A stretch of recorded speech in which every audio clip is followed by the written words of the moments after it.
गीता जी में भी लिखा हुआ है, प्रमाणित है कि कृष्ण भगवान ने खुद बोला कि मैं ही भगवान हूं। तो 23% लोग देखा जाए वो भगवान को पूज रहे हैं, बाकी के लोग 77% उनकी कैसे जिंदगी चलती है? मान लो कि आप रहते हो अमृतसर, एक बंदा रहता है बंबई, एक रहता है दिल्ली, एक रहता है हरियाणा। तो चारों अलग अलग जगह रहते हैं। ये चारों एक दूसरे को नहीं जानते। ठीक है, ठीक है। लेकिन इन सब का एक कॉमन दोस्त कलकत्ता में रहता है। ओके, ठीक है।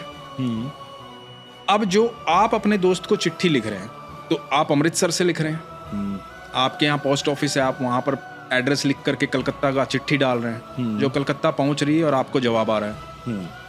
जो बंबई वाला है वो बंबई से लिख रहा है ना, दिल्ली वाला दिल्ली से लिख रहा है। तो हर कोई अपने अपने पोस्ट ऑफिस से चिट्ठी लिख रहा है कलकत्ता वाले दोस्त को, और सबके उत्तर कलकत्ता वाला दोस्त दे रहा है। सबको सब एक ही जगह जा रहे हैं, लेकिन ये चारों एक दूसरे को नहीं जानते हैं। ठीक है, और जानना भी नहीं चाहते हैं। ठीक है। और सबको ये भी लग रहा है कि सिर्फ पोस्ट ऑफिस जो है ना वो मेरे ही शहर में है, और इस धरती पे पोस्ट ऑफिस ही नहीं है कहीं पे। सही है, क्योंकि शहर से बाहर कभी गए नहीं है। सही है ना, इसी शहर में रह रहे हैं। तो उनको लगता है कि मेरी चिट्ठी ही कलकत्ता मेरे दोस्त के पास जाती है और वहां से जवाब आता है, और पोस्ट ऑफिस सिर्फ मेरे शहर में है, कहीं और है नहीं, क्योंकि यहीं से ये साधन है कि चिट्ठी जा सकती है। सही बात है। ठीक है। तो ये वो चार जो लोग हैं, ये अलग अलग धर्म है, और वो जो एक कलकत्ता में बैठा है वो ईश्वर है। ठीक है।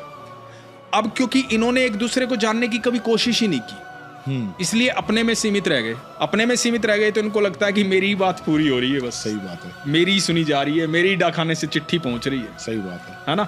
जिस दिन एक दूसरे को जान जाएंगे ना, तो सबको पता लग जाएगा कि सबका मित्र एक ही है, वो ईश्वर।